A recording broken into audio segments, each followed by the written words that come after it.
Welcome to my channel doctor Shahzad official. अस्सलाम वालेकुम। आज की वीडियो में हम सेप्ट्रान सिरप का रिव्यू करेंगे, जो कि एक बहुत मशहूर व मरूफ और बहुत ज़्यादा इस्तेमाल होने वाला सिरप है। आज की वीडियो में आपको सेप्ट्रान सिरप की price, composition, uses, benefits, side effects और सही तरीका इस्तेमाल के मुतल्लिक बताऊंगा। इससे पहले रिक्वेस्ट है कि चैनल को सब्सक्राइब करके साथ बेल नोटिफिकेशन को ऑन कर लें। दोस्तों, ब्रांड नेम इसका सेप्ट्रान है।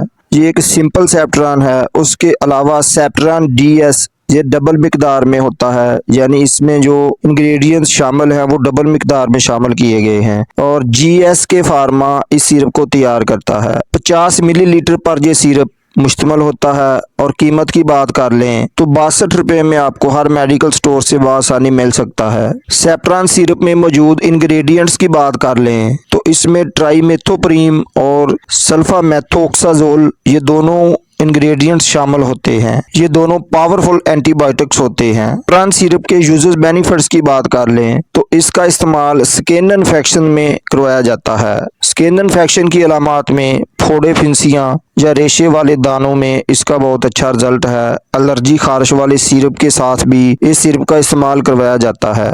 उसके अलावा इसका इस्तेमाल वाउंड्स इन्फेक्शन में किया जाता है, यानी बच्चे को कोई चोट या जख्म की वजह से इन्फेक्शन हो जाए तो उसके इलाज में सेप्ट्रान सिरप को प्रेस्क्राइब किया जाता है। उसके अलावा इसका इस्तेमाल ओटिटाइटिस मीडिया में किया जाता है। ओटिटाइटिस मीडिया की अलामात में बच्चे के कान में बैक्टीरियल इन्फेक्शन की वजह से स्वेलिंग हो जाती है या कान में पीप पड़ जाती है और स्मेल आती है, तो उसके इलाज में इस सिरप को प्रेस्क्राइब किया जाता है। उसके अलावा इसका इस्तेमाल अपर रेस्पिरेटरी ट्रैक्ट में किया जाता है, यानी इसकी अलामात में चेस्ट में इन्फेक्शन हो जाती है, सांस की नाली में इन्फेक्शन हो जाती है, बच्चे की छाती में रेशा पड़ जाता है, सांस लेने में दुश्वारी होती है, निमोनिया बुखार की अलामात हो जाती हैं, गले की इन्फेक्शन हो जाती है, नज़ला जुकाम हो जाता है। तो ये सब अपर रेस्पिरेटरी ट्रैक्ट की इन्फेक्शन की अलामात में भी इसको प्रेस्क्राइब किया जाता है। उसके अलावा इसका इस्तेमाल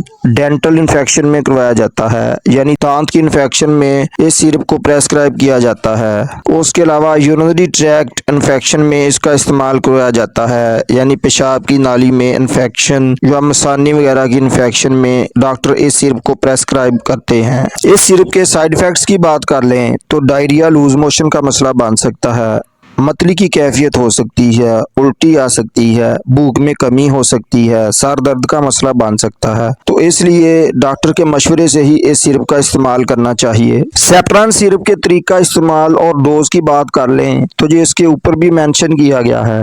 6 से 12 साल के बच्चों के लिए 2 चाय के चम्मच सुबह शाम इस्तेमाल करवाए जाते हैं, जबकि 6 माह से लेकर 5 साल के बच्चों के लिए 1 चाय का चम्मच सुबह शाम इस्तेमाल करवाया जाता है, जबकि 6 हफ्ते के बच्चे से लेकर 5 माह तक के बच्चों के लिए आधा चाय का चम्मच सुबह शाम इस्तेमाल करवाया जाता है। आपने 5 दिन से ज्यादा इसका इस्तेमाल नहीं करना है। तो उम्मीद है आज की इन्फॉर्मेशन आपको पसंद आएगी। वीडियो को लाइक शेयर करना ना भूलें। नए दोस्त चैनल को सब्सक्राइब करके जाएं। कमेंट में अपनी राय का इजहार करें। अल्लाह निगहबान। Bye bye.